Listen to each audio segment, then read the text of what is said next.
আসসালামু আলাইকুম। মায়ের হাতের বাহারি রান্নাঘর থেকে আপনাদের সবাইকে স্বাগতম। কেমন আছেন আপনারা সবাই? আমি আলহামদুলিল্লাহ ভালো আছি। আজকে আপনাদেরকে দেখাবো পটল আলু দিয়ে মাছের ঝোল, তবে একটু ভিন্নভাবে। এর জন্যে আমরা প্রথমে ছিলে 4 টুকরা করে কেটে নেব, তারপর আলু কেটে নেব।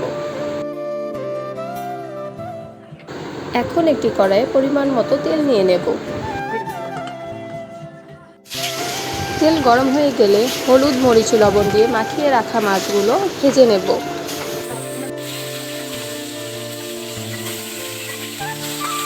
মাছ ভাজা হয়ে গেছে, এখন এগুলোকে তুলে রাখব।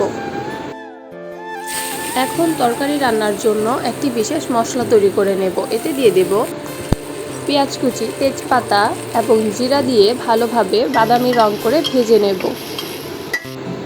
এই মশলাটি দিয়ে তরকারি রান্না করলে তরকারির পাঞ্চে ভাব চলে যাবে। মশলাটি ভাজা হয়ে গেছে, এখন কেটে রাখা পটল আলুগুলো হলুদ এবং লবণ দিয়ে হালকা করে ভেজে নেব। ভাজা হয়ে গেছে, এখন ভেজে রাখা মশলাটা পাটায় বেটে নেব।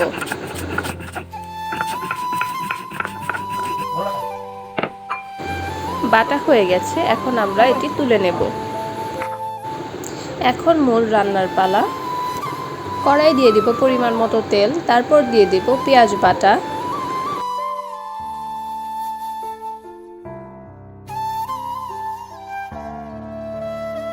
পেঁয়াজটা একটু ভাজা হয়ে আসলে এতে দিয়ে দেব হলুদের গুঁড়া, মরিচের গুঁড়া, ধনিয়ার গুঁড়া এবং স্বাদ মতো লবণ। একটু পানি দিয়ে মশলাটা ভালোভাবে কষিয়ে নেব।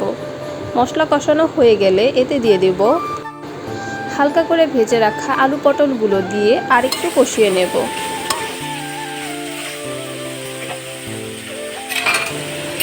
কষানোর জন্য অল্প পরিমাণে পানি দিয়ে তরকারিটাকে ঢেকে দেব।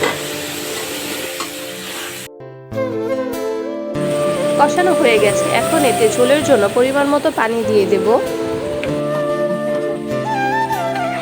তরকারিগুলো ভালো মতো সেদ্ধ হওয়ার জন্য কিছুক্ষণ ঢেকে রাখব। তরকারি সেদ্ধ হয়ে গেছে, এখন ভেজে রাখা মাছগুলো এতে দিয়ে দেব। আরও কিছুক্ষণ ঢেকে রান্না করে নেব। তরকারি প্রায় হয়ে গেছে, এখন এতে দিয়ে দেব তৈরি করা মশলাটি, দিয়ে ভালোভাবে মিশিয়ে নামিয়ে নেব। আলহামদুলিল্লাহ, রান্না শেষ। এখন সবার মাঝে পরিবেশন করব রুই মাছ দিয়ে পটল আলুর ঝোল। ভিডিওটি দেখার জন্য সবাইকে ধন্যবাদ। আমাদের ভিডিও যদি ভালো লেগে থাকে তাহলে লাইক, কমেন্ট এবং সাবস্ক্রাইব করে পাশে থাকবেন।